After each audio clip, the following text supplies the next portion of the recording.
see the right thing. So first of all, I'm welcoming you to the Photoshop Fundamental in Compositing. My name is Chana Messer, and I'm going to teach you how to work with Photoshop and how to create some kind of an image that maybe is going to look like this, or maybe it's going to look a little different.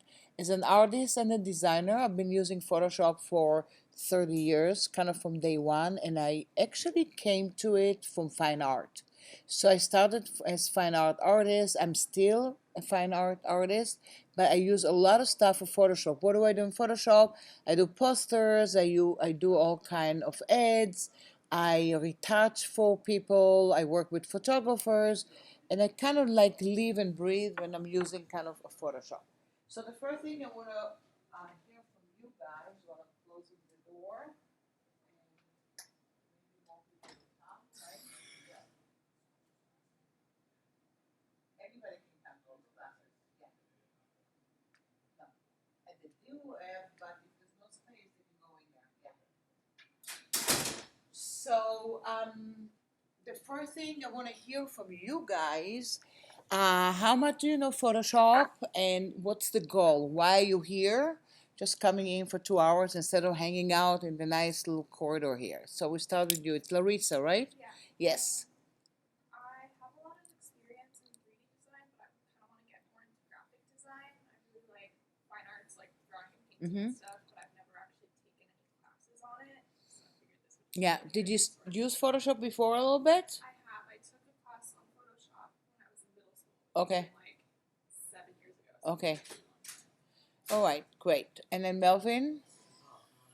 Hi.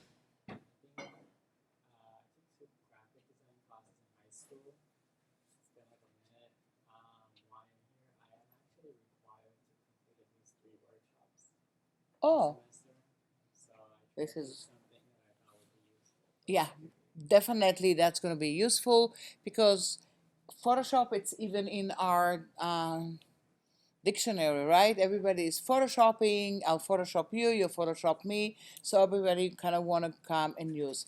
So before we start, I can see some more people coming. So just tell us who you are. I'm Maddie Studnicka. I'm a sophomore and I'm majoring in PR. Great. And then, hi. And you are? Great. So, Matt, are you using Mac or Windows? Mac. So, let me see if I can give you the files that we are going to use. But one thing I can tell you already, don't feel like you have to use the files. If you feel like we're going to do stuff with it, but if you guys feel like maybe you want to use some of your files after a while, once you get the idea what we're doing, that's okay too. So, we're going to start with certain things, and then from there, we're going to look at the files. So we're going to look at creating layers and all kind of stuff like that. So see if you see your Maddie. I saw Maddie. Yeah. So I'm going to drag and drop for you the file, the folder. And are you Karen? Yeah. Yay! It's happening today. Good. That's wonderful. Because sometimes it doesn't want to work. So what I'm using today is Photoshop 2019. In a month and a half, I think, or almost 2 months, November 3rd or 4th, the 2020 is coming out. So you're going to see some changes. You're not going to see so many changes in what we're going to do. So what version do you have on your machine? Melvin, do you have 2019 or 18? Yeah. Oh, okay. Oh, okay. And Karen, which one? Which 2018? Okay, and you are 18? 19.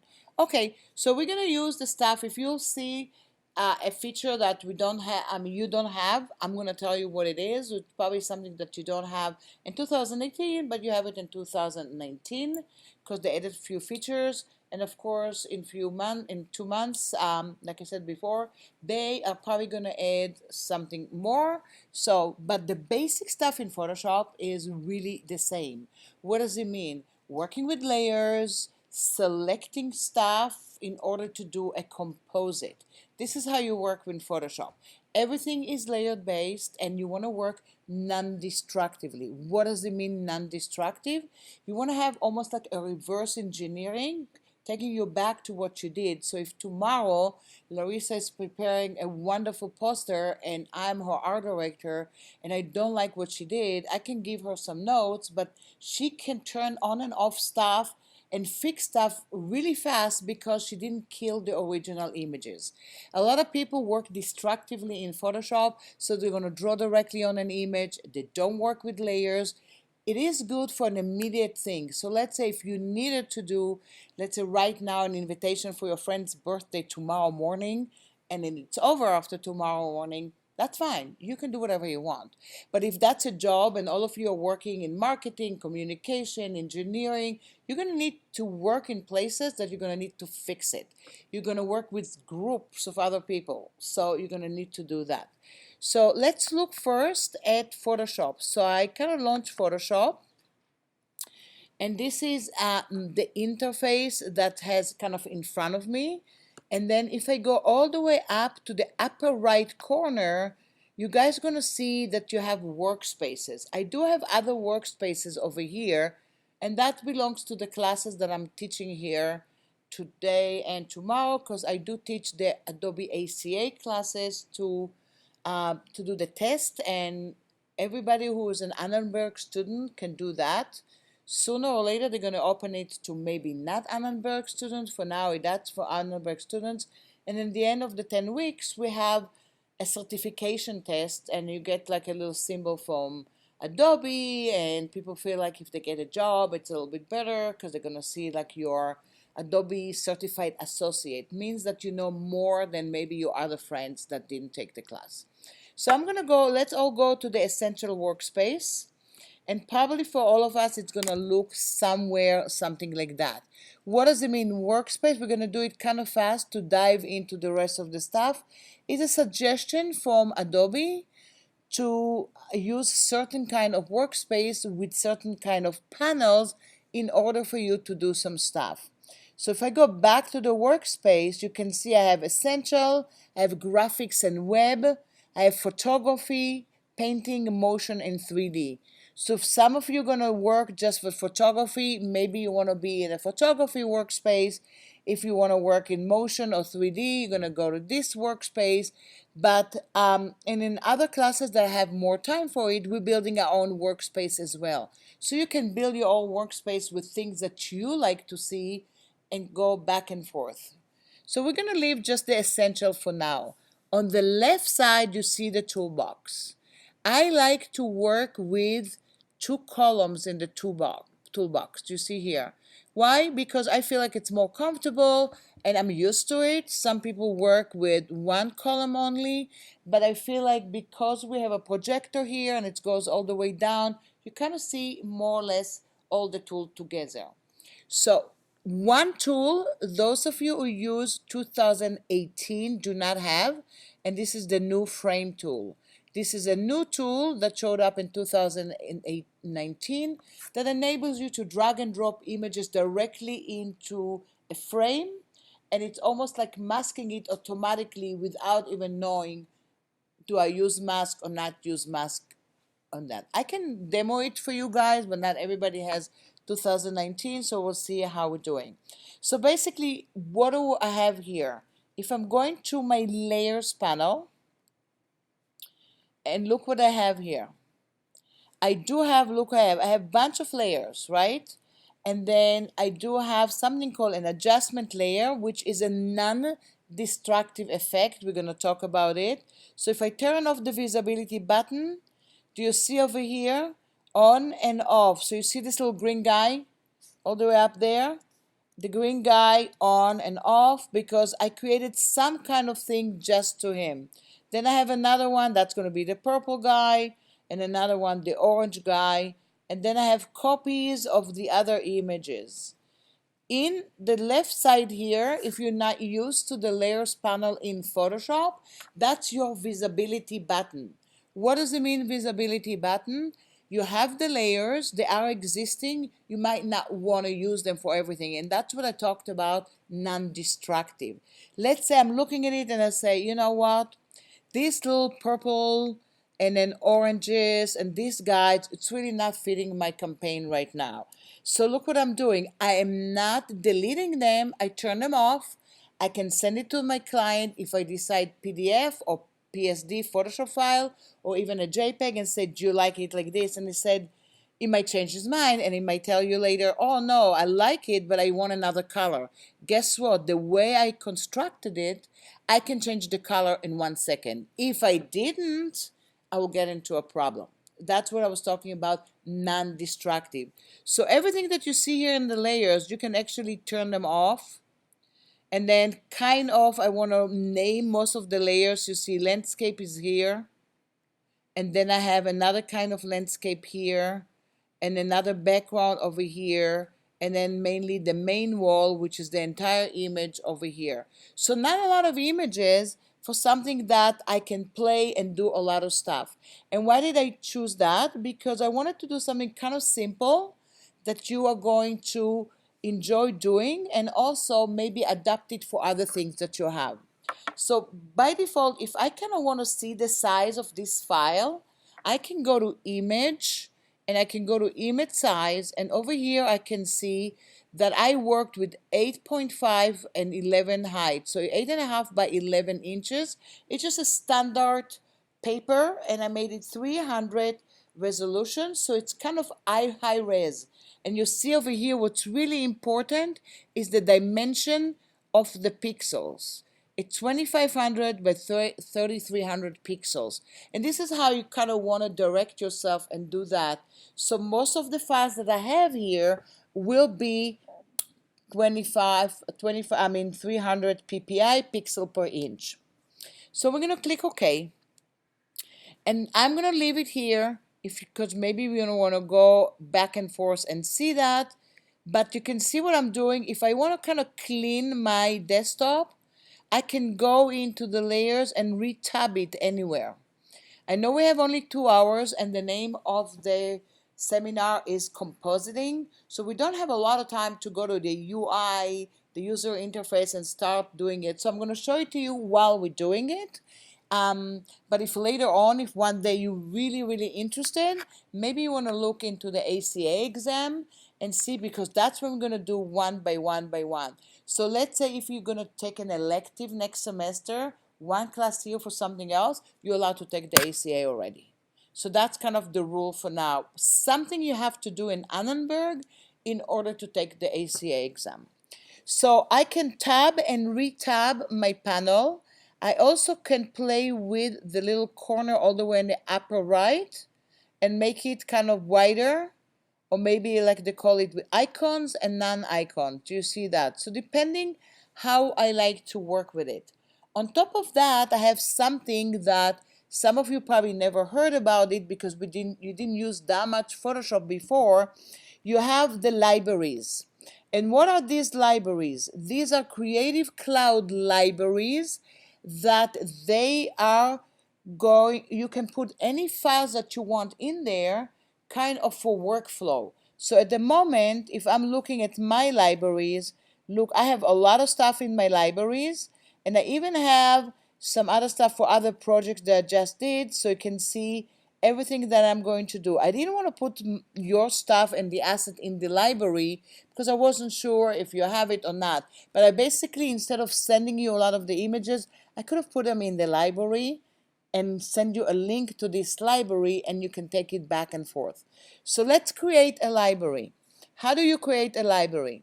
You are going to take the library out, and then I think if you're using 2018, you still have the symbol of the Creative Cloud. In 2019, they changed the symbol of the library, and it kind of looks like library. If you don't see it, you can go to Window and go in and bring the libraries back. So you see here, all the panels that you want to use anytime, and you don't see it in your workspace, you can see it in the window menu bar. So it's not going to be a situation, hey, I don't have it. It's I don't see it.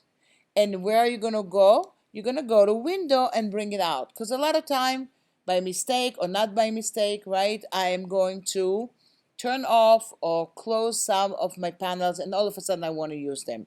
So if you don't see your libraries, you click on the word library, and now all of a sudden you see it here. It jumps directly to your tab and you see it. So now I'm going to go to the flyout menu and say create new library. And let's say we're going to call it Composite with Photoshop. And I'm just going to call it PS, just a shortcut. So now everything that I want to add to this library, I can do it and then use it later in another file or in another Adobe software. So let's say if you need to do some stuff for work in Illustrator or any kind of infographics, and often I say, well, this little guy, I really liked him on this image, maybe I'll drag and drop it and put him in the library and then drag and drop him directly to Illustrator. And we're going to do it back and forth. We're going to put some colors and all kind of stuff like that. So the first thing we're going to do is File and New. And the library is still empty. File and New. And you're going to get the document dialog box. And what I want to go is to the print intent. What you see here is other intents. If you do art and illustration, web, maybe you need, if you're a marketing student, you need to prototype something for mobile. So they're giving you a lot of templates. Maybe you have to show like a little app that you're building and all kind of stuff like that. Maybe you are doing stuff for a film that you're going to work with and all kind of things. I'm just going to go to the simple one to print. And over here, I can see it's 8.5 by 11. And I have the inches over here. And inside, if I really wanted to change it, I can change the measurement to different ones. What does it mean? If I'm creating this little flyer to something that I'm going to take to Europe, maybe I'm going to use centimeters. If that's going to have to go to the web, I might use pixels and so on. So they're giving you the option to use the measurement that you are comfortable with, and also it targeted to where you're taking it. If it's for social media, you really want to work with pixels because that's kind of like how it understands that. So I'm going to leave it 8.5 by 11, 300 resolution, and then I'm going to call that Composite Project. And I'm going to click Create. So you're going to see here, at the moment, I have an empty page. One thing how they call it in Photoshop they're calling it canvas. That's your canvas. The canvas is absolutely empty right now, and you want to decide what to put in the first canvas that you have and how do you want to kind of start working with it. So we're going to look at what do you want to start working with this canvas and what do you want to put. So we do have other images that I prepared for you, and while I have these images, we are going to place them here and see how to work with them. So one of the things that we can do, we can open some of the images, and then I'm going to show you how to start layering it. And then some of the images, I'm going to show you how to place it, and you'll see the difference. So the first thing we want to do is File and Open. And then you want to go into Composite and PS, and you see I have a lot of folders. And why do I have so many folders? Because in these folders, I'm kind of explaining. So if you want to practice something later, you can go to these folders. And we're going to try, because we don't have that much time, to work with the file that we have for our project. And if things are not really kind of like clear, we can jump into any other of them. So we're going to go to Images for Composite. And you see here, I have a lot of images. I have 4 images, and I have the final one that you already see. So I am going to go in and click on Adobe Stock. I didn't even name it. It's something that I took from Adobe Stock, so I purchased it. But kind of you want to check it before you use it later for other stuff. So be careful when you're using images. Copyright is really, really important. So the artist that you purchase from, it's going to give you the okay. This one I purchased it just for the class, so I'm asking you not to use it for other things. Just use it for the class itself. So I'm going to go and open. And look what I have here. Right now I have that, and it's kind of like a big image, right? I'm gonna go into image and image size, and I'm gonna check it out, and you see it's 16 and the height it's 12.5. That's one thing.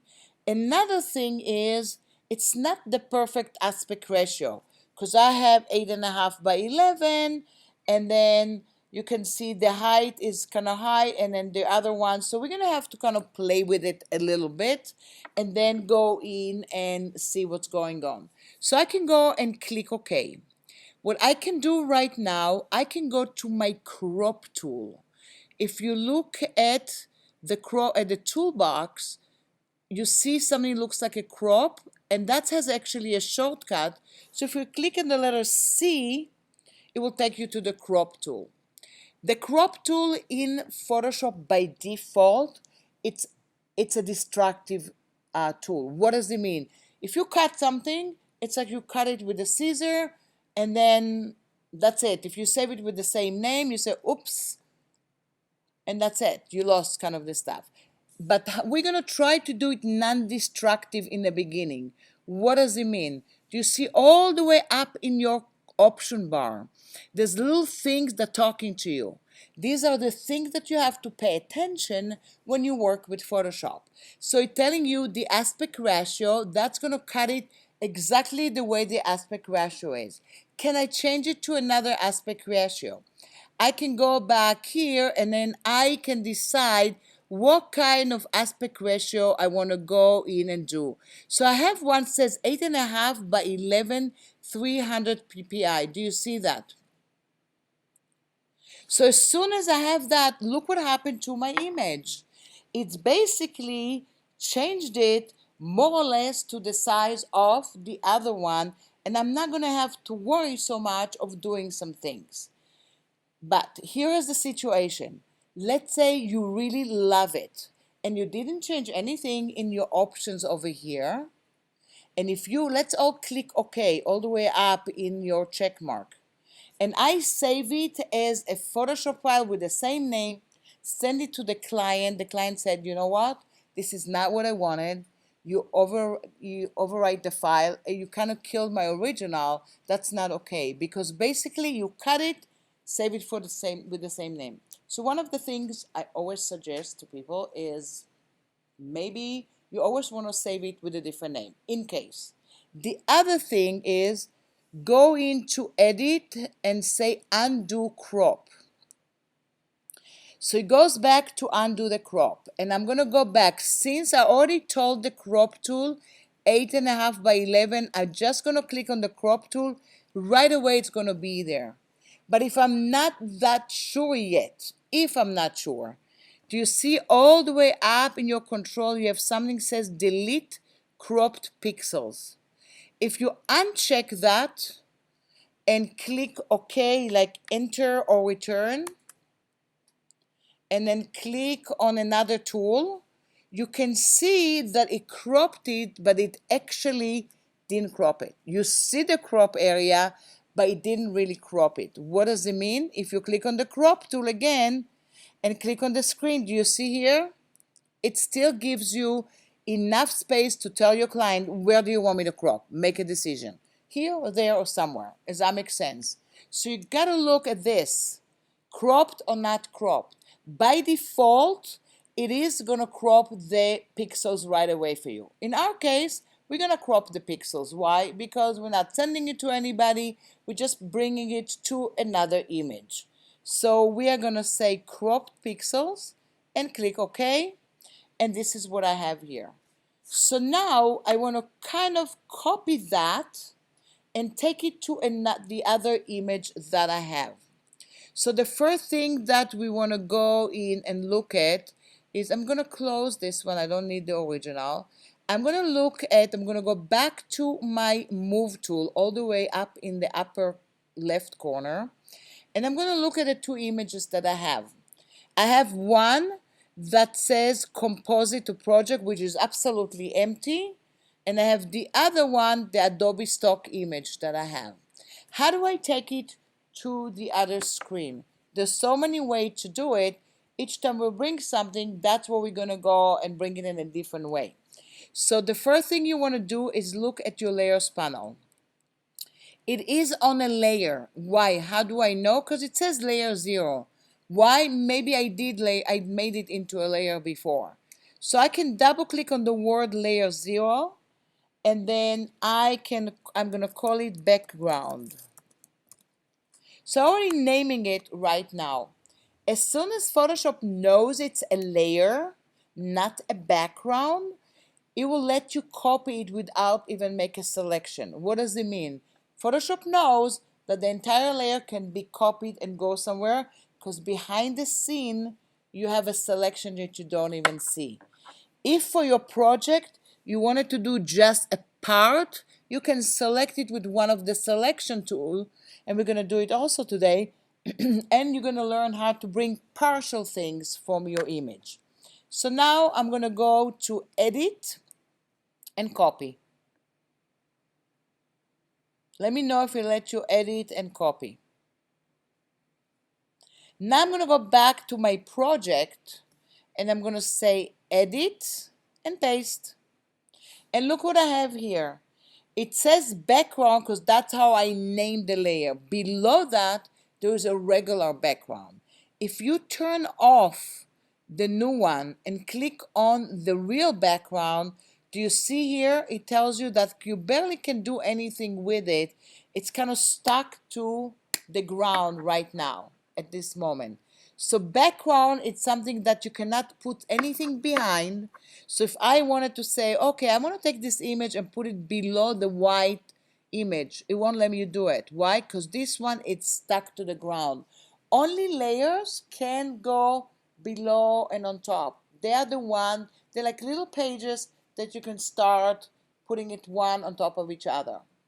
So at the moment, I'm going to click on the background, and I'm just going to leave it kind of like as is, and I'm going to say File, Save As. And look what happened. You can save it anywhere that you want, and look what happened in your Save As. Right away, it wants it to be a Photoshop file. I didn't even choose that. Inside, you have different kind of formats. Why does it do Photoshop right away? Because it has a layer already in there. So Photoshop is smart enough to know if you have a layer, you want to save the layers. Who else is doing layers? Large document and TIFF files. The rest of them would not do layers like JPEG, PNG, and others. So I'm going to just save it as a Photoshop, and you see right away the check mark on layers, it's there. I didn't do it. And I'm going to click Save, and it will take you something about compatibility. Don't worry about it. Say, do not show it to me again. What they're really telling you here is basically all the Photoshop files are going to work with, they're basically going to be compatible with each other.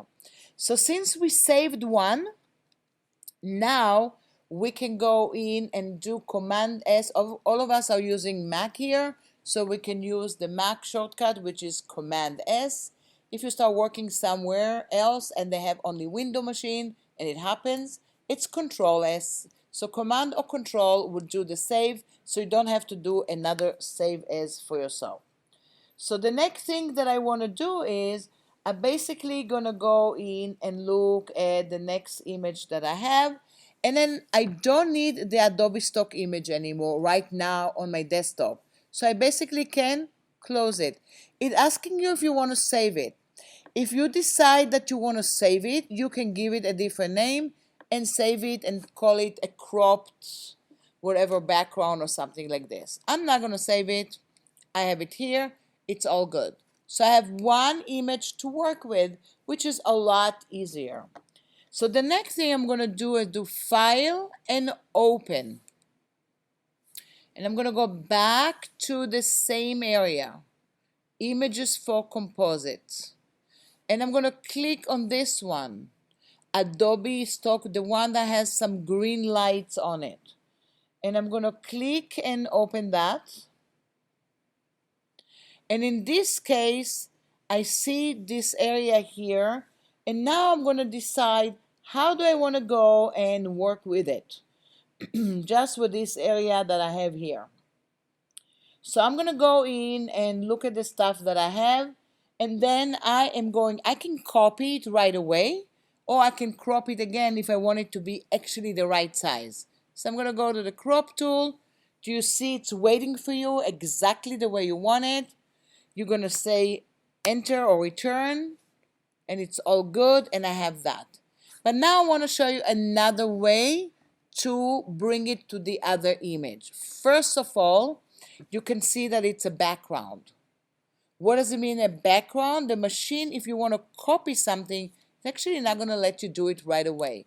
Try to say go to edit and copy, and look at this. It's grayed out because a background does not have a selection around it by default. It just doesn't have it. So you basically have to select it in order to go and paste it or something like that. But we are going to go in and do it in a different way. We're going to click on the Move tool again, and we are going to Window, and we're going to go to a place called Arrange. And we're going to go in, and it tells you can arrange the document in front of you. Let's say you say tile or vertically, horizontally, but in this case I have two files, so I'm going to say two up, vertically. And you can see I have them one next to each other. Now I'm going to go to the one I still on it. How do I know? Because if you click on this one, the machine is on that. If you click on this one, you're on that. So you can decide and alternate which object you're working with. Does that make sense? So I'm going to click on this, the Adobe stock one, but I want to copy it. So I'm going to go into Select Menu Bar and All. Do you see that? And you see the shortcut, and the shortcut is Command A, sorry. You want to remember this shortcut because you're going to use it a lot to select an entire area. Now I can copy it and paste it, but I want to show you another way that you can work. You basically go to the Layer Move tool, click inside. Do you see scissors next to the arrow? Do you see a little scissor? Click on it, hold down your mouse, and start dragging until you land on the other area, on the other canvas. Once you land there, release. Do you see what you have? Now you can go in and basically align it. It doesn't take this one away. It just copies it for you. So basically what you're doing here, you're dragging and dropping. Does that make sense? So you can copy and paste and drag and drop. If this one was a layer to begin with, you didn't have to select it even. You could have drag and drop it right away. So now I don't need this little Adobe stock here. I'm going to click. I don't need to save it. And back, look where I am again. I'm basically back on this layer. And then I am going to go into this layer. And then I am going to give it a name. And then I'm going to call this Yellow Lines. So I have some kind of yellow lines all the way around it. Once I did that, I'm going to save. And now we're going to go to the first composite features that was listed in your list. How are we going to make it more engaging without knowing a lot? Let's say you don't have even time. You do it very fast. We finish the class. Tomorrow you have to go in and do some kind of engaging composite very fast to your homework or for presentation. So let's look at it all the way up. Do you see the word normal all the way up here? They call it in Photoshop blending modes. And what does it mean, blending modes? They're going to take the top image and it's going to blend with the bottom image with a certain kind of effects. The blending mode has certain effects to them. They have probably, I think, around 23 blending mode that you can work with. So let's look at it. If you are using 2019, it's a lot easier to see the preview of the blending mode. What does it mean? for the 2019 user, you click inside and basically you click on dissolve. All of us can do that together because dissolve did not change. All of us should click on dissolve and you're going to tell me I don't see any change because the dissolve works with the opacity levels of your image. So you're going to click on the word opacity and look at the Photoshop behavior. If I can hover over the opacity word, do you see I have two arrows and almost like a little finger? They're going to call it scrubby panels, and I can go in and just scrub it down. And you see what happens? It's not a beautiful effect actually. It will just dissolve it with the opacity level to the other image. And I'm going to go back. I'm not going to use that. Now you're going to see a difference. For 2019 users, you have a live preview. And why did they do that? Because a lot of people complained and said, you know, every time I want to choose an effect and I have to click on it or learn a shortcut and see it, but by the time I decide, it takes a long time. Can I see them while I go over them? So for 2019, if I hover over one, look at this, darken, multiply, color burn, linear burn, all this, I see different kind of previews. Do you see that? And tells me how the image is going to go and look on top of the area that I have at the moment. For 2018, if you don't want to start going one by one by one, there is a shortcut for both of you too. The shortcut includes also the 2019, and you can decide which one to use. You have to be on the layer move tool and you hold down the shift key with one finger and the other finger is tapping on the plus or the minus sign, and that will cycle through your blending modes. Do you see that? And you can see already some blending mode don't do a beautiful effect. Why not? Because the effect you're on doesn't read nice stuff from the image below. So what these effects are doing usually, they are going to go through image by image by image. You can do effect to all the layers one by one by one. It's kind of like a layered cake. Does that make sense? So I can decide which effect I want to go and do. This is a non-destructive command. Why? Let's say I went and did it, let's say a multiply effect, printed it, send it to you, you don't like it, you can go back and say, well, let me try another one and see if it's going to look a little bit better. You cannot accumulate this effect. What does it mean? One layer cannot have multiply and overlay together, but you can duplicate a layer, and then with the duplication of a layer, you can start doing different kind of effect and see how it works. Does that make sense?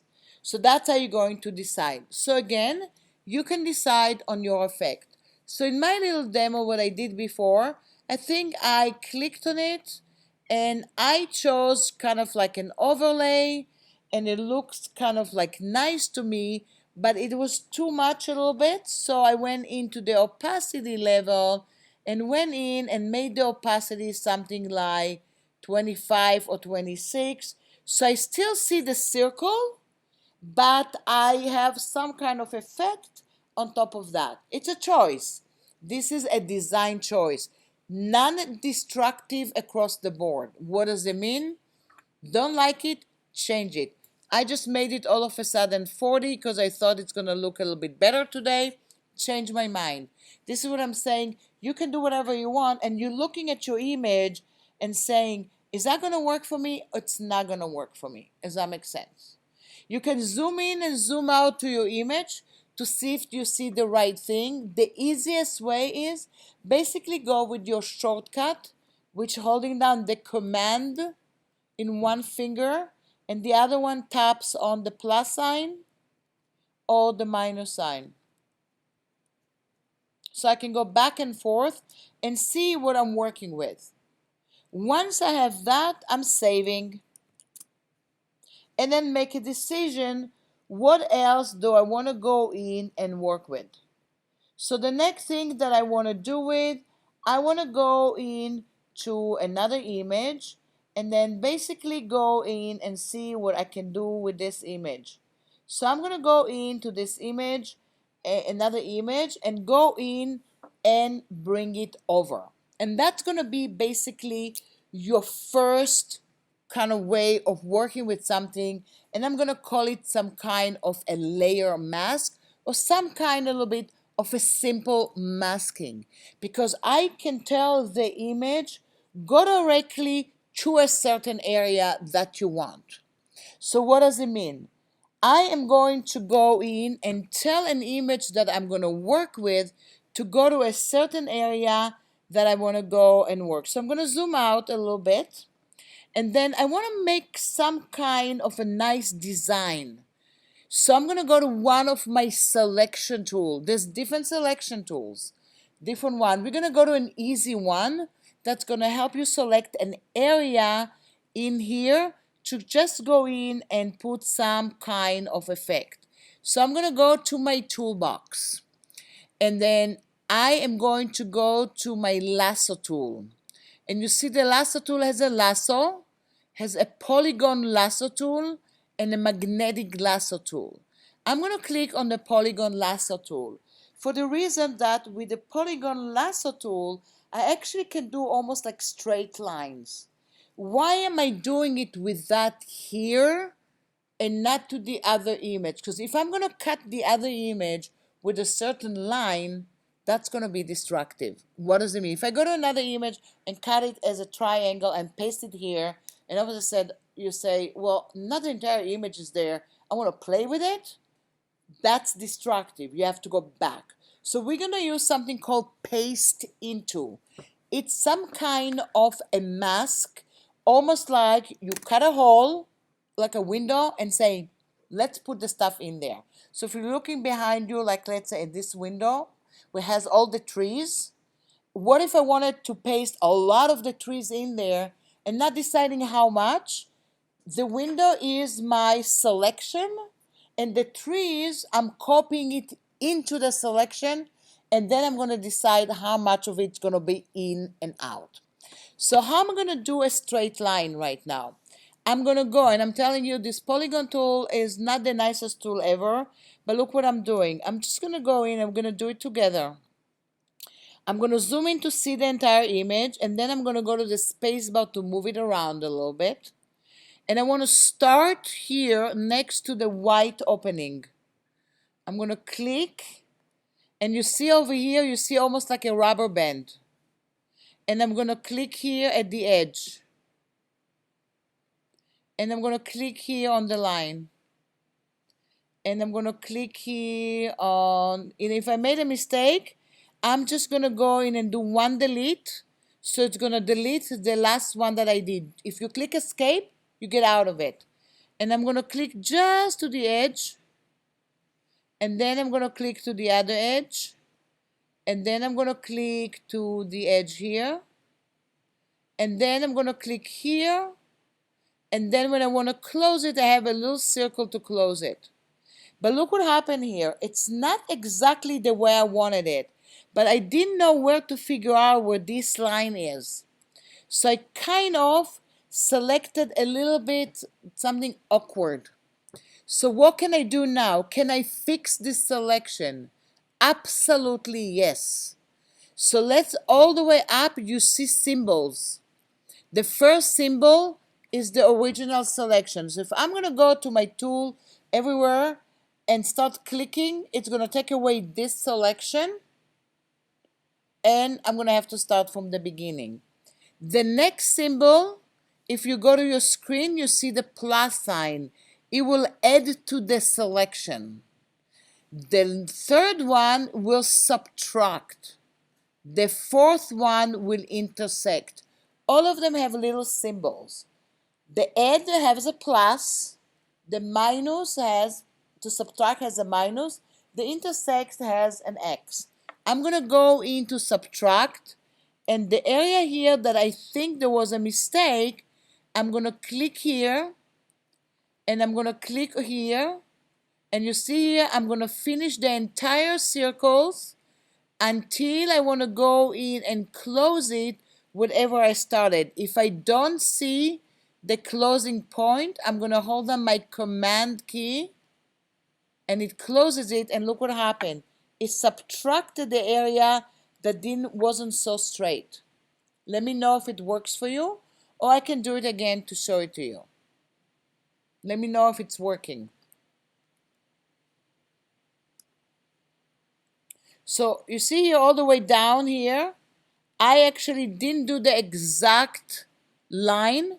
So if I wanted to add to it, I might go to add to selection, and look what I'm doing. I'm adding and adding and adding and until it closes. And now you can see I added to the selection. Does that make sense? So you can add and subtract.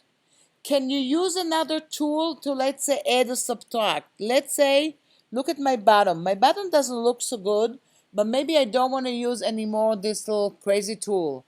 I can go to the rectangle tool. I'm going to go to the add symbol, and I'm going to click and drag a rectangle that really goes to the bottom. And look at that. Everything is selected. So every tool that you have, the selection tool, is for you to create something that maybe you can do something with it, or you can paste something into it as well. What if you wanted the edges to be soft right now? So do you see all the way up in your option, you have something says select and mask. Do you see that? Do you see the word select and mask? Click on it. And depending what you see on your screen, some of you see a different image than mine. Why? Because maybe you have a different view mode. The first view mode is always onion skin. And if you go into the transparency area, it's going to show you just how much you selected. But over here, I don't even care because I'm not going to do a layer. But all the way down, you see the word feather. I'm going to feather it a little bit. And since it is a high-res image, I might give it maybe anything from 3 to 4 pixels. So the selection is going to be a lot smoother. How are you going to see if it's smoother? When you go here in your properties and click inside, you can see it on black and white. And you can see this is the selection you have. No feathering. Do you see it straight? Yes, feathering. You can see it is going to start being a little softer. Does that make sense? So if you want to feather it a little bit, click OK. And basically your selection is going to be software.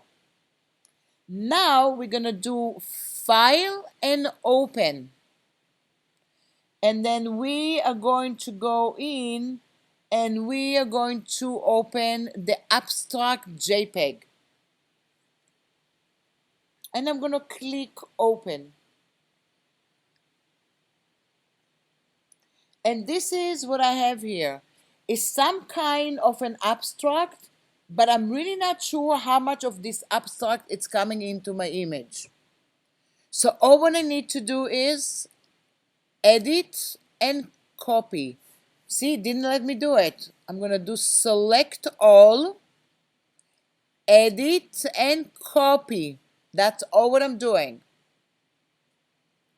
I'm going to go back to the composite, and instead of pasting like we did before, I'm going to say edit, paste special, paste into. Do you see that? Paste into will allow you to paste into the selection that you prepared, like the window that we have in the back of us. So we prepared it. If it's grayed out, it means the following. A, you don't have a selection on the screen. B, you did not copy anything. Click paste into. And look what I have right now inside. I have an image. I have an image absolutely inside, but I'm not sure I like it all the way. Also, look at this image. The image is not as wide as the one that I had before. But look at your layers panel. You can click just on the image. Go to your move tool. Click only on the image and start moving it inside and out. Do you see that? So you can say I want to have part here. I want to have part here. You see it's going inside the area that you have. So it is non-destructive. Does that make sense? The other thing, if I kind of wanted it to be inside, I don't want to have so much cloud. I want to click and drag and pull it up a little bit. So I'm going to go in until I see some kind of a little earth over here and some of the clouds. But now I want to see a little bit more. I want it to be a little wider. In real life, it's not a good thing. Why? Because you're going to have to stretch the image. We'll pretend it's not. In real life, you want to make bigger images. How would you go in and stretch it a little bit? You're going to go to Edit and Free Transform. In 2019, you no longer have to hold down the Shift key to stretch something as with the aspect ratio. So I basically can go in and make it a little bit bigger here and a little bit bigger here. And that's it. In 2018, to make it true to the aspect ratio that you have, you're going to have to hold down the Shift key. So they flip-flop the shortcuts. If I'm going to hold on the Shift key, it's going to do it none with the aspect ratio. So you just have to remember that. Once you update it to 2019, you know you do not have to hold on the Shift key to do that. And now I'm going to go in and click OK. So this is what I have here. And then it's inside this mask. Do you see that? At the moment, you can move the mask and you can move also the image if you want. I don't really want to move the mask because it's really there, but I can go in and click inside and now they are linked together. So if I move them, they're going to move together. If I don't want to see the mask for a minute, hold down the Shift key and click on the mask. What do you see? The entire image. Does that make sense? And that's what I was telling you. It's still non-destructive. Let's say you said, you know what? Not working for me. This little cutout, it's not okay. I'm going to take away the mask and I'm just going to work with the image and the rest of the stuff. It's going to be just whatever I want. Does that make sense? So you can make a decision how you're going to work. If you want to see it again, hold on the Shift key and go and do that. So that's how you can go in and work with the stuff that you have and continue. Can you fix the mask? You can also fix the mask later and make it look a little bit better. But for now, sorry, we're going to save. And then we're going to call that clouds. And I have that already, and I can decide, do I like it like this, or do I want to do a blending mode? I can click here, and now I can go in. So look at the blending mode. What if I wanted it like this? What if I wanted is an overlay, so I see the other image from below, hard light, pin light. You just want to go and practice with the stuff that you have and see what kind of effect you want to start doing when you're clicking on it. I'm just going to go for now and put pin light. Why? Because I feel like it's working for me right now. No really reason right now. Sometime I'll do something and I say, why did I do that? You go back. This is the beauty in Photoshop and the beauty of layers. If you just cut out a little piece from the other image and copy and pasted it in here, you don't have the whole image. Does that make sense? So there's so many ways to do it. There's other ways to bring the mask in. There's other way to copy and paste. You could have made the layer. You could make something else. But the bottom line, I didn't want to go in and bring just a triangle. Does that make sense? So I use something called paste into. And I'm saving. And I'm still going to leave this little abstract over there because I might go in and use it for other stuff. So I'm not going to take away this one. Because now we're going to do like a tougher selection for a minute. And the one that we are going to work with is another selection tool. We're going to do File and Open. And we're going to open the one that I see a little guy inside. And we're going to do it in different ways. So look what I have over here. I do have a guy standing on another planet. I might want to use the planet for something else later. I just want to take the guy for now. And that's when it starts to being hard. Because maybe I want to just take him. And I'm going to make a layer from him. So it's going to move in and out. So we're going to zoom into him. And let's look how we can select him. So I have this guy is standing. That's the guy I started to work with. And this is the guy I start doing all kind of fun looking effects with. So which selection tool shall I use? Because there's a lot of fun stuff there. I'm going to go to my Quick Selection tool and Magic Wand tool. But now, let me know if you see something that says Select Subject on your screen. Do you see Select Subject? So what is Select Subject? It makes your life a lot easier. Is it perfect? Probably not, depending on the image. But Photoshop has something behind the scene that's called Adobe Sensei that let you figure out what's behind the scene and help you select certain subjects. At the moment, it's just feature number 1. They didn't update it yet. Maybe in the future they will update.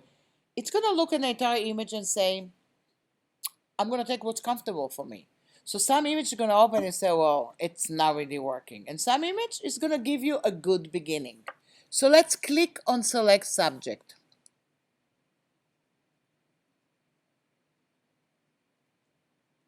Any thinking, and look what happened in here.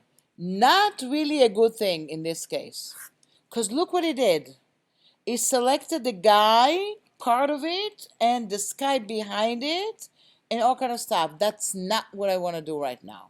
So I'm going to do Command or Control D. Deselect. You want to remember this shortcut. Anytime you don't want to select something, you can go to Edit, to Select and do Deselect or Command D. So I'm going to zoom into this guy and I say to myself, you know what? I'm going to try. I don't want to try the Polygon Tool because that's going to go in and make a whole thing. I'm going to stay with the Quick Selection tool. This one works with the size of your brush and will try to figure out what are the edges that are perfect for me to add to the selection. The bigger the brush is, the more stuff it's going to take. The smaller the brush, it's going to take less. And look what you have here, plus and minus. So after you do the initial selection, you basically can add and subtract. So let's look. What size brush you guys have by default? Is it 30? What you want to do is click at the top of his head, click and hold down your mouth. Hold it down and start dragging. And start dragging. And see if it starts selecting for you more and more stuff. So once you start dragging, you can see it starts selecting more and more. I don't want to select more than it's selected already because I'm afraid that it's going to go somewhere else. So for now, more or less, I selected the area that I think, not sure, I selected most of it with the area that I have. Does that make sense? Let me know if more or less it's selected. I can go and add to the selection right now and subtract to my selection right now with the same tool. What does it mean? I can zoom in and I can see here next to his suit, I didn't really do a good selection. So what do I want to do here? Maybe I want to subtract this area. So I'm going to go to the minus, but maybe my brush is too big. So I'm going to click on the brush, on the little arrow here, and I'm going to make the brush size a little smaller. And then go in and then subtract. So you're going to see here, it's going to go in and subtract from the selection. So you see I subtracted, but I did a little bit too much. So I'm going to go into the plus, and in the sides there, I want to go in and add and subtract back and forth until you see something kind of that you don't see the area that you don't want to see. And then more or less it subtracted it, and I can go in and play with the stuff. So you're going to say, well, that's one way of doing it. It might be so hard to play with the areas between his suit over here and the other area over here. I can go to another selection. What does it mean? I can go now, believe it or not, to just my regular lasso tool and just decide that I want to subtract this area here. So I'm going to go in and draw around the sleeve, and when I'm going to go in, I'm going to go and mark the areas that I don't want to include and finish the whole stuff. You see, I don't have this area, I didn't select that. If I'm going to subtract next to his suit, I'm going to go in and add the area because I made a mistake and subtracted too much. So I can jump to another tool of my choice and add or subtract. I don't want to fill you in with too many shortcuts today because it's only 2 hours, but everything that you do will have a shortcut to add, to subtract, to anything. So I'm going to go subtract, and I can go into this area, and I basically can go in and go back here and subtract this area. If I did too much, I'm going to add the other area. So I'm going to add more of this suit over here. I'm going to subtract the area between his fingers. So I'm going to go in and subtract. So you can add and subtract with a tool of your choice. Now I think the entire hand is not selected, at least on mine. So I'm going to go in and go around the hand and add to the selection. And add to the selection. And then I'm going to check it out here and say more or less it's okay.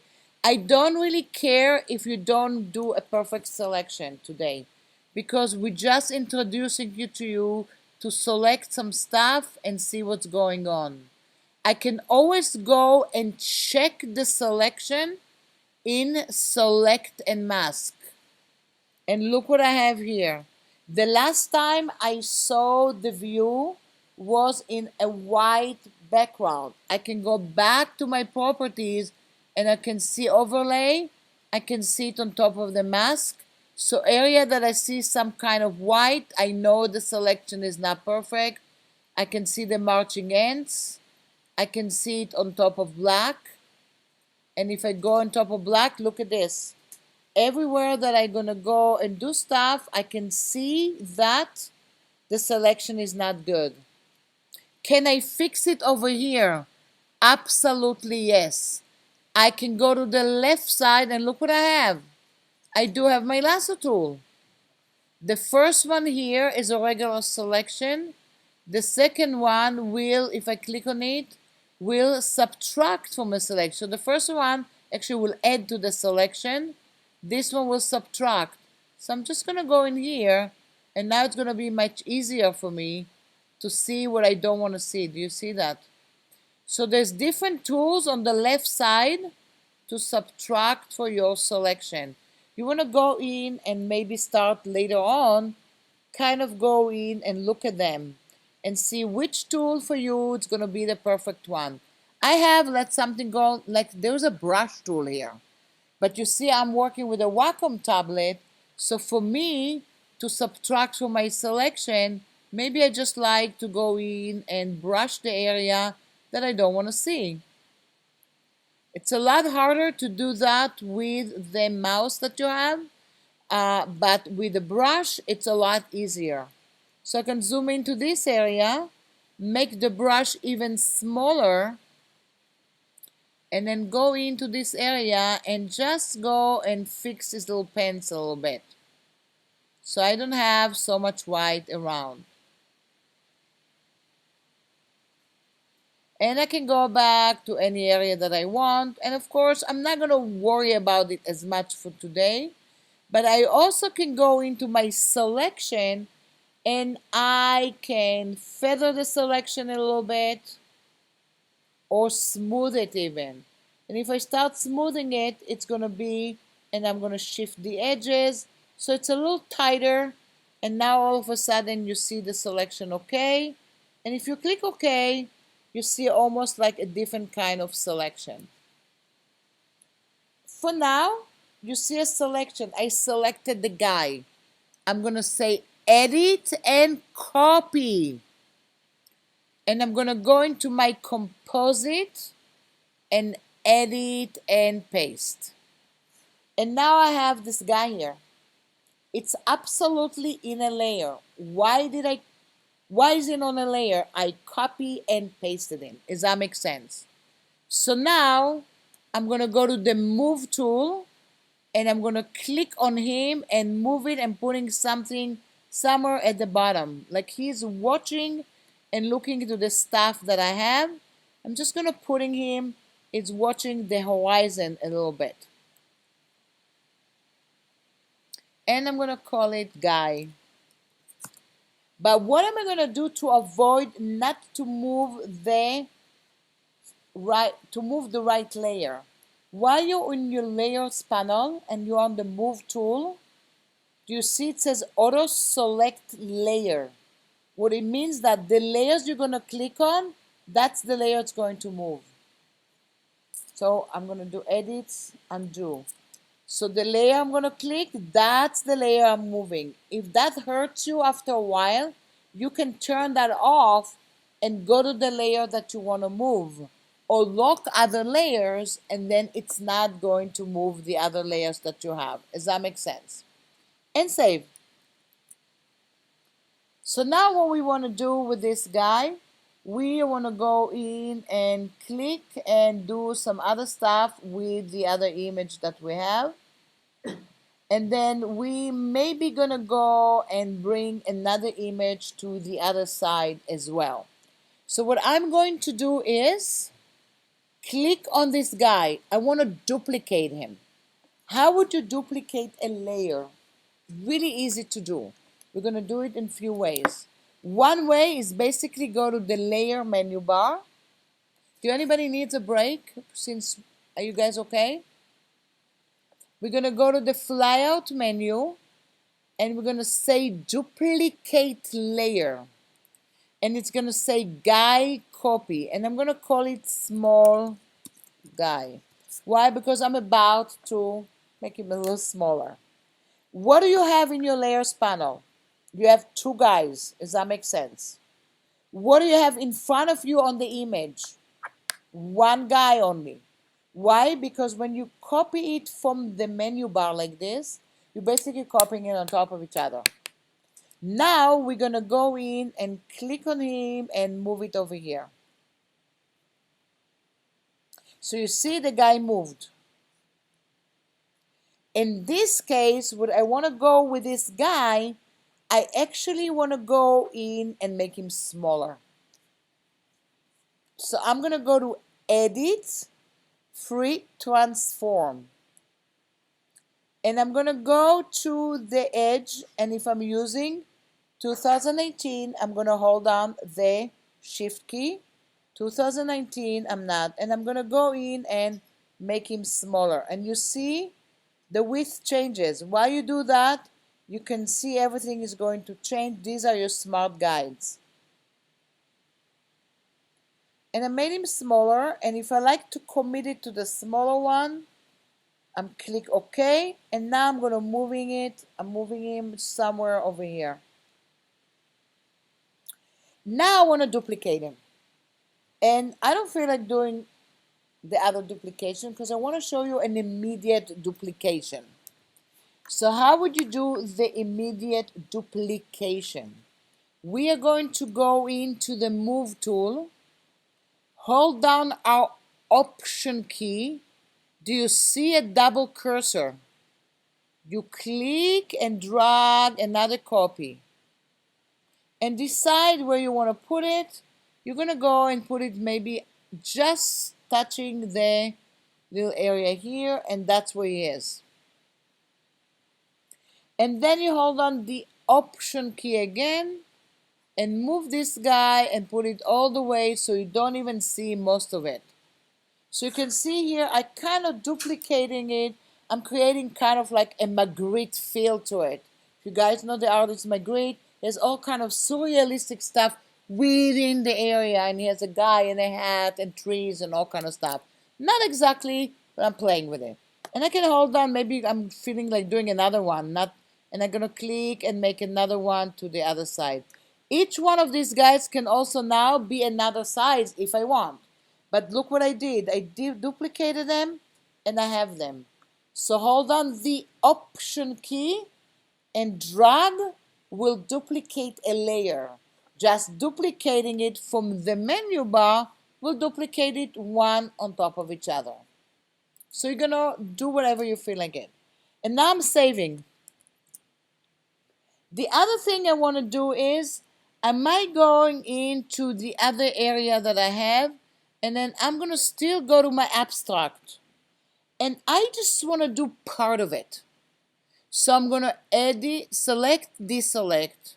And I kind of want to go in and bring some part of this abstract only. So I might go to my elliptical marquee tool. And then click and drag. Oh, I'm saying elliptical marquee, and I'm doing the rectangle. Elliptical marquee tool, and I'm just going to click and drag some kind of a circle, and if I click inside, I can move it around. Again, in this case, I'm just creating something to copy. What if I wanted the copy to have just nice edges around it? Again, select and mask. If I go to the feather, you're going to see it start feathering it, and I'm going to smooth it. Since it is high res, you might need to do the feathering a little higher. And just in this case, I'm just going to click OK. All what I want to do is copy. Edit and copy. Go back to the composite and edit and paste. And you see it goes right away to this area. And it just showed up below somewhere. Why did it show up here? Because maybe I was on this layer. It's always going to show up next to the layer that you want to work with. I'm going to go and call it clouds with moon. And with the move tool, I'm going to go in and move it somewhere here. And you can see it's just kind of below the other one. But now I'm not sure I want it like this. So I'm just going to look at my blending mode. And I see the screen mode looks not bad. So I might put it in the screen mode, maybe an overlay mode, pin light, depending on the effect that you want to go and get. I mean, color dodge look kind of interesting. Screen looks interesting. Lighten look wonderful because I go in and see some kind of part of the area that I have. If I want to leave it there, I'm all good. If you want it to be a circle, you might maybe want to go to the other circle and maybe more fuzzy around the edges so it's going to be softer. So you can go back and forth. What does it mean? I can go back to that. And then I'm going to go into the selection again. And then I can go back here and make that kind of like a little fuzzier. So if I do not see my select and mask active right now, I can go to any selection tool and it's going to show up here. Or you can go under select and then it will say it here, select and mask. So I might go in and make it even more feathered. And then click OK and then copy it, edit copy, and go and maybe put it here. And whenever I'm going to put it here, I'm going to go and see what I want to do. So maybe I want to put it somewhere here. And then you can see it's covering the other guy. So I'm going to start moving it down and moving it down until I see where it is. And then maybe I want to go in and say overlay mode, or maybe a lighten mode, or maybe I'm going to say just a normal mode and maybe play a little bit with the opacity. So I can see it more like a circle, and it is, and I can say cloud and moon number 2. Again, you can see nothing is there. Like I say, wow, this is the end of my composition and I don't know what to do anymore, and that's what I'm going to do. Does that make sense? So now I can also go in and put it below that, and then put it below this guy, and then I can, anytime I can go in and put it here. I can even put it below that, and then maybe putting below the guy. So I added kind of like another some kind of depth to the area that it's looking for. I don't even know where to put him. So you can just make a decision, right? And save. So look what happened right now, because I want you to see the hierarchy of the layers. I have one guy here. I have the cloud underneath it. I have another guy here, another guy here, and another guy here, and another guy here. These guys are in the same hierarchy. If I want to kind of go in and group all of the guys together, I have to pay attention to all the hierarchy, because all of them are going to go to the same hierarchy once I group them. So let's look at it. I'm going to go in and click on the top guy. Hold down my command or control. I mean your command, because everybody. And look the other 3 guys that I have here. So I have another guys. Another guy, another guy, and another guy. And now I can go to my layers panel and say new group from layers. And I'm going to call it guys. And as soon as I have new groups from layers, now all of them are in the same hierarchy. Does that make sense? They're all going up. Does that make sense? So if you want things to be up and down, they cannot be in the same group. Does that make sense? If I really wanted this guy to be below somewhere else, I need to go in and bring him out from this group. What does it mean? This is a regular guy. I might go in and pull him out. And now I'm going to go in and put him below. Or I even put him below here. And now all of a sudden you're going to see some kind, the guy is underneath everything. So it is a different kind of hierarchy. Do you see that? If I want to bring him back, I can bring him back to inside the group. So you decide if things going to go to hierarchy or not hierarchy. That's how the grouping works. But if I don't want to go into the group, I can also ungroup it. Why am I grouping everything? Because I want it to be organized. So now, if I don't want to group it, I can go in to the flyout menu. The ungrouping will be under the layer menu bar. Layer, ungroup layers. And now they're not grouped. Layers, group layers. They're back into the group. And of course, now I'm going to have to change the name because I ungrouped it. Does that make sense? Let's save it. And let's say if you want to do some other stuff to certain things that we have. So I'm going to go and open my layers panel because we said we're going to do certain things here. So let's say I'm going to look just at the big guy. I'm going to click on the big guy. And I want to put some kind of a little filter on him to movement. It's called puppet warp. In order to do that, you can do it destructively. So what does it mean? You're going to do the paper waterning, but if you hate it, you can fix it. But if you make it to something called a smart filter, you can go in later and redo it again. So we are going to go into filter, convert to smart filter, just to the big guy. And it's going to tell you that you're converting it to smart filter. You say, okay. Now, where is the puppet warp that we mentioned in the class curriculum for today? It's under edit and it's under puppet warp. And look what happened automatically. All the way up in your control, it's a normal mode, it's a normal density. The expansion, it's like 2 point. What you want to do is click on the screen on areas that you think you don't want him to move so much. And then click on areas that, different areas, and then we're going to go in and do something. So you see I kind of marked down his hand, but now I'm going to go to the last one and look what I can do. I can start moving it.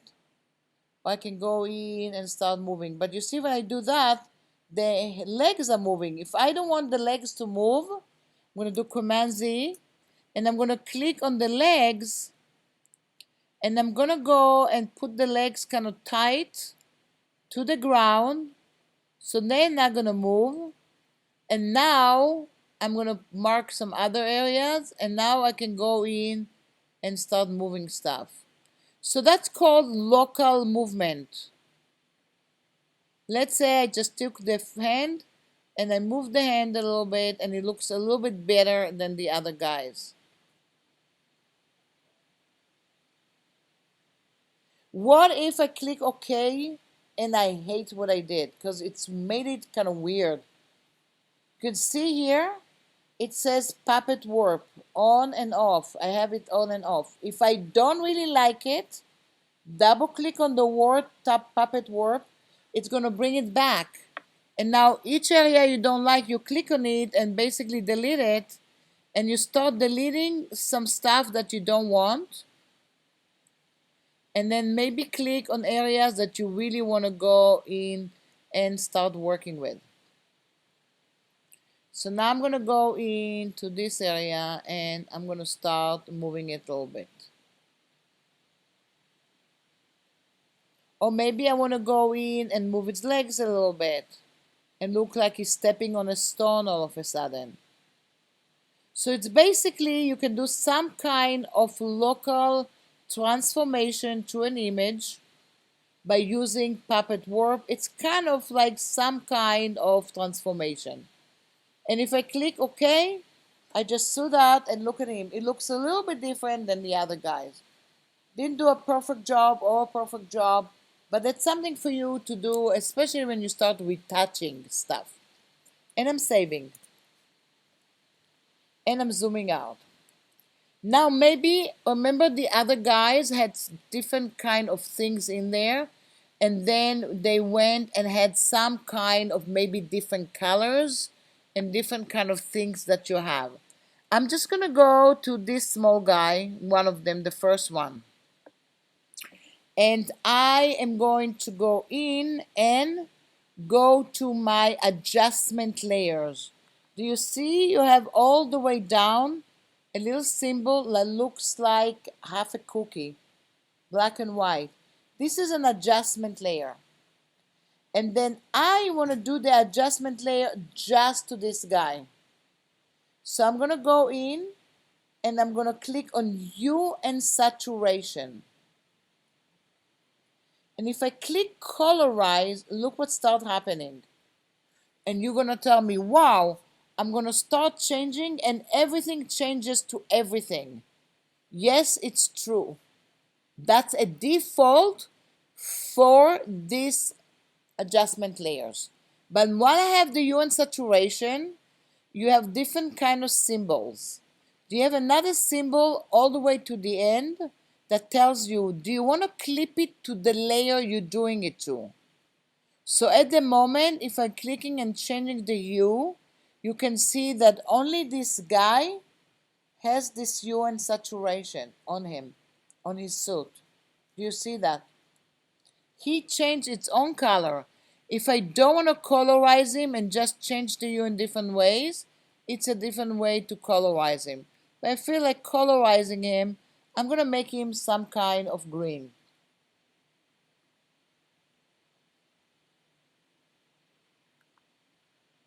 Does that make sense? And I just did it to him, and this is what I went to this guy, and that's when I went in and created some kind of hue and saturation just to the guy that I have. Does that make sense? Now I'm gonna go to the next guy, and then that's gonna be the other small guy, and then I'm going to click on him and go all the way down and do another hue and saturation. And once I do another hue and saturation, maybe I want to colorize this guy. And then I'm going to clip it. And this way I'm going to go in and go to more purplish area. So I made him some kind of purple. And then I'm going to go in and click on this guy. And then again, hue and saturation. And I'm going to colorize that and clip him. And maybe this one, I want to go in and put him like pink. So you can see the stuff that I'm doing. Each guy is going to have a little different color. If I don't want to see that, I can go in and turn on and off the color. This one has another small guy. I don't want to create any color for him. This one is this little guy. On and off. And I can give him names to different colors that I have. But as you saw on my machine before, I had some other stuff that basically had some guys that has different kind of colors completely without kind of creating anything. So I added just some kind of hue and saturation directly to the guys that I have before. So basically I went in and moved it a little bit. What does it mean? I'm just going to go into this guy here. And then if I am going to go in to that, you see it's moving kind of like together with him. Just basically it belongs to him. But I am going to go in and create another kind of hue and saturation just to a certain selection. What does it mean? Do you see the first guy, the small guy over here? I'm going to turn off the other one so it's going to be easier. Okay, I'm just going to go in, and this is this guy I want to work with. Do you see I have a selection there? I can go in and have another selection on the screen. How do I load the selection to it? I'm going to go in and say select load selection. Do you see that? So it's, remember the selection that I had before. And I'm going to click OK. When it has a selection, I can go into my hue and saturation and then basically go in and change the color to another kind of color. But now you can see the hue and saturation. I don't want to clip it. I'm going to unclip it. So you see what happened? It basically goes in and does this one, unclipping that, and I'm going to put it up and only clip the first one. This one is a standalone. I can go in and basically move it. So you see, it's just a color. Do you see the difference? Because I had a selection next to it, whatever hue and saturation I had to him, it's going to be a different color. Does that make sense? So some of the selection are going to be completely to the layer itself. Some of them I just loaded them. Let me show it to you on the other one. A lot of time when I do stuff like this, I'm going to select the small guy, hold on the shift key, and select the other guy with it, and say layer, group layers, and call it left guy.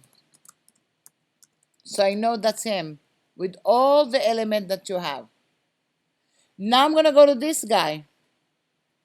He has an adjustment layer on top of him because that's what he wanted to change, just him. Right? What if I want to make another kind of adjustment with a different color and move the adjustment independently? So I'm going to go in and say select load selection. And then I am going to go in, no, I'm going to go into the guy, select load selection. It's going to let just the guy over here. And now I'm going to go to the top of the adjustment and say new adjustment. I'm going to say new hue and saturation. And this one I'm going to do colorize, and I'm going to make it green. But you see this one is not clipped. I can go in and move it, and now I have a green one. And I can make it more saturated, and now I have a green guy there. Does that make sense? And then I can do the same thing. Select them, layer, group layers, and then call it top guy.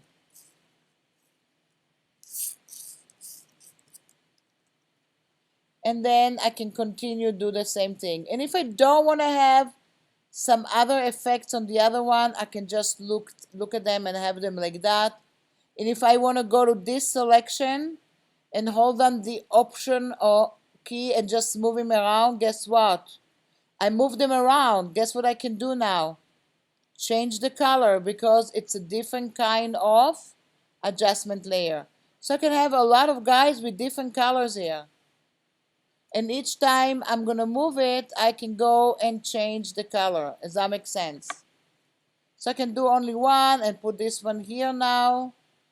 You can see all of a sudden I have more fun and engaging things in on my screen, and I'm going to go in. See, I have to be careful here to make sure I'm selecting the right layer to create the stuff that I have. Does that make sense? And once I'm done, I'm going to click and save. Can I start changing more stuff here? Of course I can.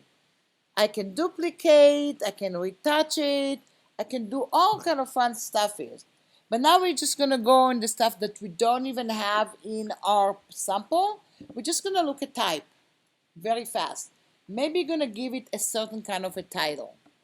So I'm going to click on top of the word guys, and then I'm going to click on the letter T.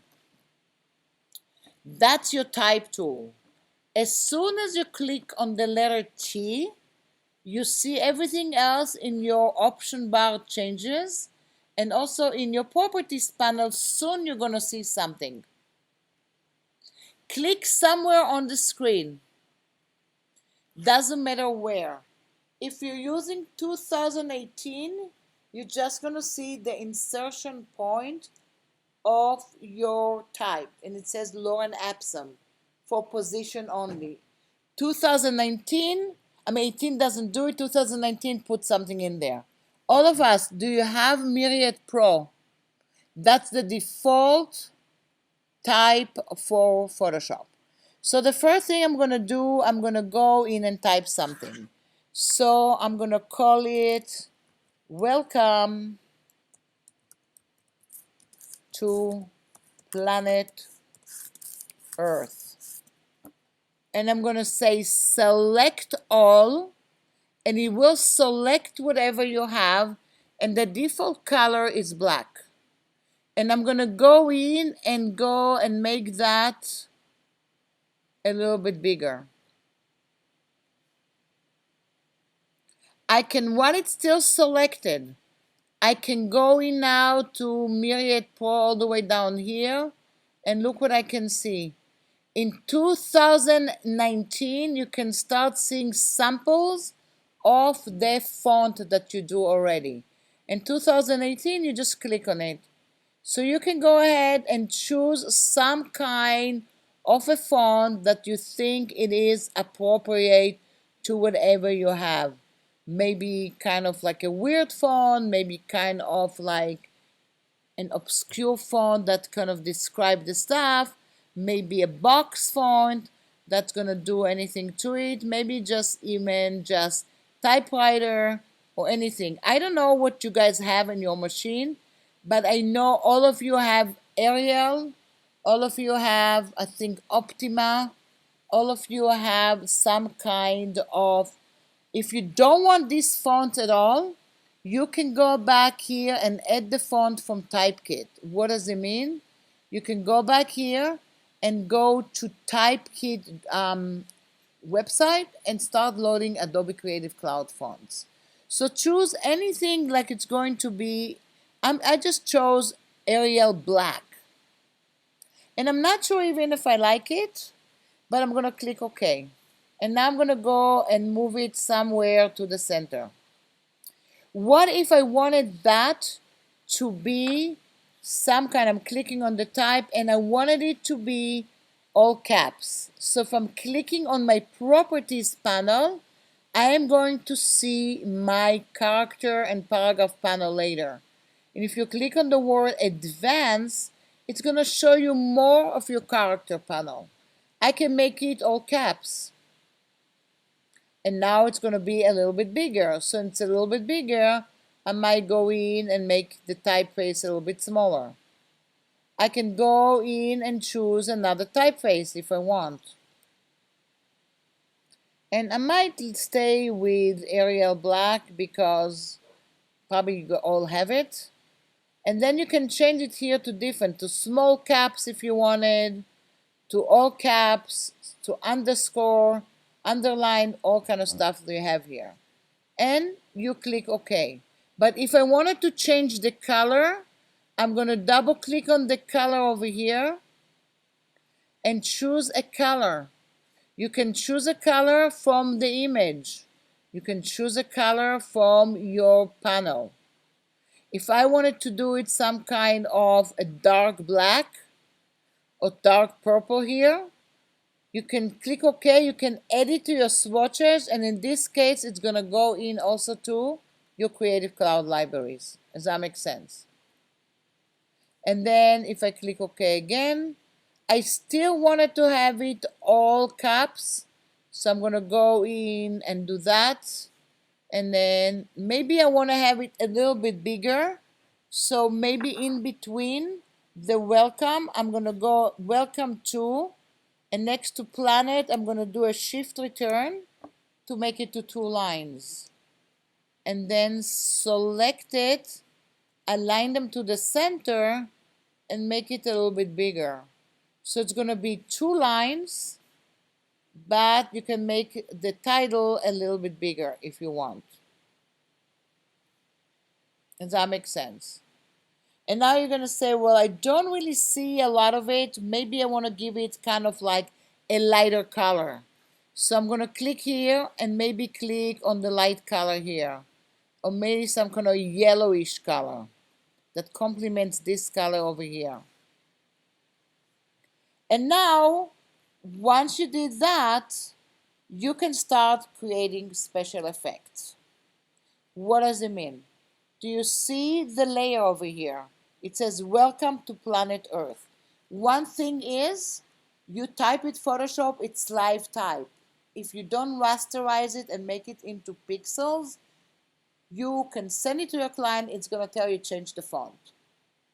Another thing is, if you double click on the empty area of your layer, it is going to open your layer style panel. And over here, you can create a drop shadow. You can do bevel and emboss. You can even put a texture on it. And if you go to your bevel and emboss, you can even change the depth. And look at my type right now. Has some kind of depth in it. These little guys here, these are effects that can be to text, but they also can go in and be to any kind of layers if you want. If I feel like taking this guy and creating an effect to him, I can. If right now I feel like taking this guy and putting him a little bit down, see why I can move it independently? Because I do have auto select layer on and I'm matching up a little bit. But if I want to go in to this guy and create an effect just to him, he has already puppet work, but doesn't matter. I'm going to double click and I can make a drop shadow and maybe bevel and emboss him a little bit. Not that it makes sense, but I could. You see, I made him kind of 3D-ish. And click OK. So you can start putting effect to anything that you have and then go back and forth to it. What does it mean? I hate the effect that I have on my type. At any time, I can double click on any effect and say, you know what? Don't want a drop shadow. I want to go and add a pattern on it. I want to add a sudden effect on it. I want to add an inner shadow.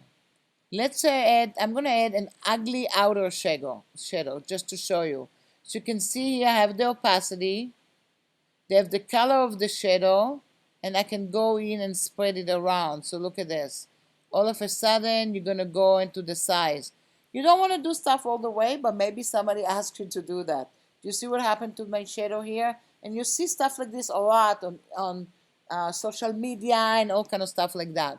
If I do it, I can also go into the special effect that I have here, and I can go in and change a little bit the opacity of the area. So I do have some kind of outer, but you see I change a little bit the opacity and it just looks a little bit different. And anytime if you send that to your client or you print it and it looks ugly, you can change it. It's non-destructive. Does that make sense? So you basically, what we did here is we took different kind of elements that you can do on a daily basis and we combine them with few selection tools. We use paste into, we use layers effect, and we just looked at the puppet work just for fun, just to look at it. Now, what if you want to send it now to somebody? You can go now to, you save it. You can say File and Export. Now, by default, it exported as a regular PNG. I can do File Export, and it's going to ask me where to put that. And I'm going to click and save it. And I just export it as a PNG file. That's it. That's one thing that I can do.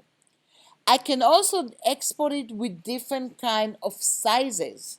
What does it mean? File, export, and export as. That takes you this dialog box, and you can decide how do you want to export it to send it to a client. If the client don't want to have such a big file right away, you can go to the image size right away and cut it into half. And then I can go back here to the area that I have, and I can go back here and click in between. So you see it's cutting into the half with the aspect ratio. So it's a lot smaller. I scaled it 47. Maybe I scaled it 50. So all the way it's already smaller. And now I can decide that I want to have another size. You can have tons of sizes that the client's going to get.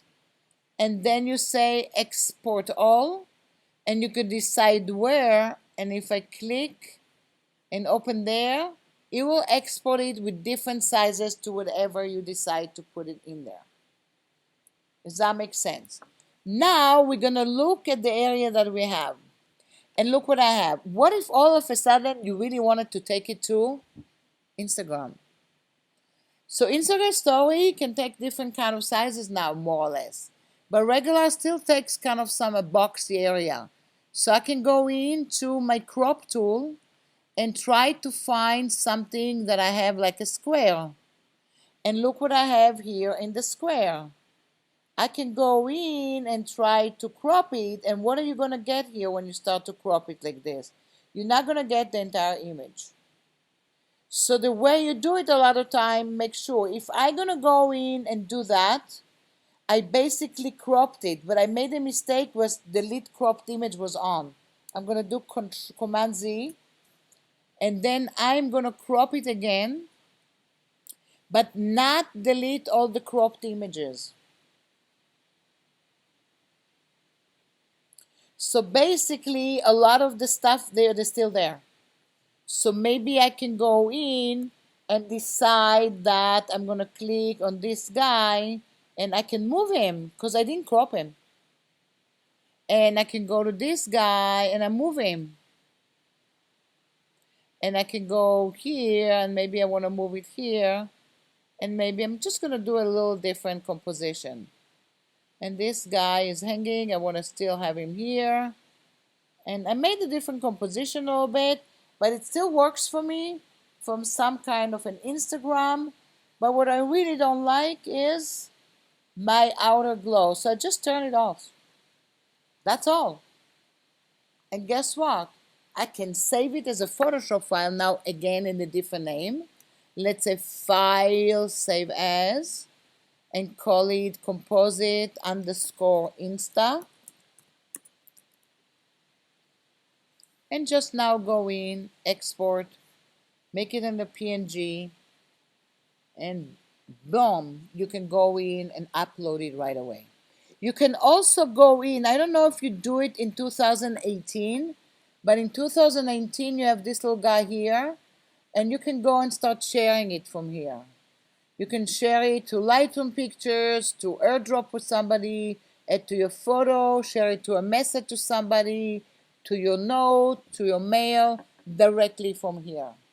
So that's kind of cool.